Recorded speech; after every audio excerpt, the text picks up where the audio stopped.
Hello friends, welcome to our channel to box office. কথা বলবো অযোগ্য এই মুভির নবম দিনের কালেকশন নিয়ে।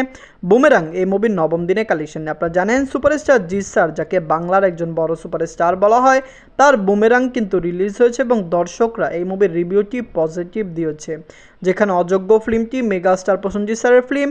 আপনারা জানেন মেগাস্টার প্রসেনজিৎ স্যার তিনি বাংলার কত বড় অ্যাক্টর, বাংলার দর্শকরা তাকে কত বেশি ভালোবাসেন এবং তার ফিল্মকে কত বেশি সাপোর্ট করেন। আমরা আশা করছি অযোগ্য, বুমেরাং দুইটি ফিল্ম সরাসরি ক্ল্যাশ করার পরেও দুইটি ফিল্ম বক্স অফিসে একটি ব্লকবাস্টার কালেকশন করতে সক্ষম হবে। কথা বলবে দুই টিমের কালেকশন নিয়ে। ভিডিও ভালো লাগে তো লাইক করবেন এবং এখনও যদি বক্স অফিস চ্যানেলটি সাবস্ক্রাইব না করে থাকেন, সবার আগে সকল মুভির latest update plus box office collection জানার জন্য আমাদের চ্যানেলটি সাবস্ক্রাইব করে নেবেন। প্রথম বলবো অযোগ্য নিয়ে বাঁচলো 3 কোটি টাকা। লিড হলো মেগাস্টার প্রসেনজিৎ স্যার, নবম দিন কমপ্লিট করে নিয়েছে।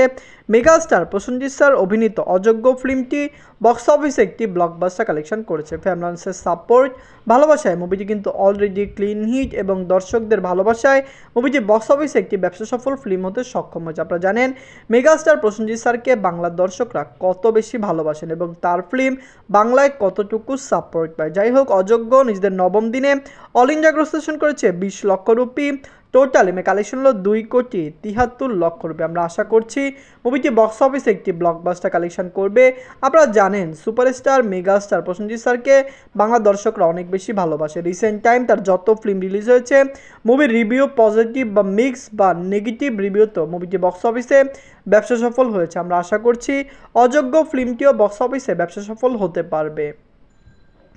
এমন দল বুমেরাং নিয়ে বাঁচলো 8 কোটি টাকা। লিড হলো সুপারস্টার জিৎ স্যার, নবম দিন কমপ্লিট করে নিয়েছে। সুপারস্টার জিৎ স্যার, যাকে বাংলার দর্শকরা অনেক বেশি ভালোবাসেন, কমার্শিয়াল ফিল্ম করার কারণে তিনি বক্স অফিসে অনেক ফ্লপ এবং ডিজাস্টার ফিল্ম দিয়েছেন।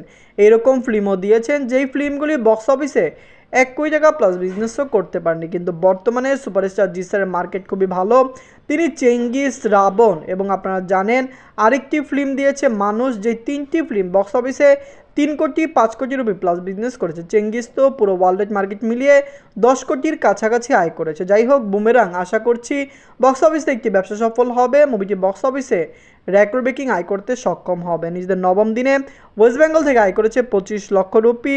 টোটাল কালেকশন হলো 3,19,00,000 রুপি। আপনারা যদি এখনও বুমেরাং না থাকেন, দেখবেন সুপারস্টার জিৎ স্যার, যাকে বাংলার দর্শকরা অনেক বেশি ভালোবাসেন, বাংলার দর্শকরা যাকে অনেক বেশি সাপোর্ট করেন, আমরা আশা করছি তার বুমেরাং ফিল্মটি বক্স অফিসে একটি ব্যবসা সফল হবে। দর্শকদের ভালোবাসায় মুভিটি বক্স অফিস থেকে রেকর্ড ব্রেকিং আয় করতে পারবে। আপনারা যদি এখনও বুমেরাং না থাকেন, দেখবেন সুপারস্টার জিৎ স্যার অভিনীত বুমেরাং ফিল্মটি কেমন হয়েছে।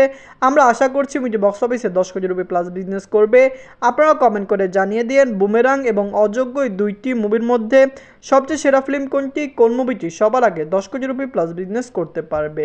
ধন্যবাদ।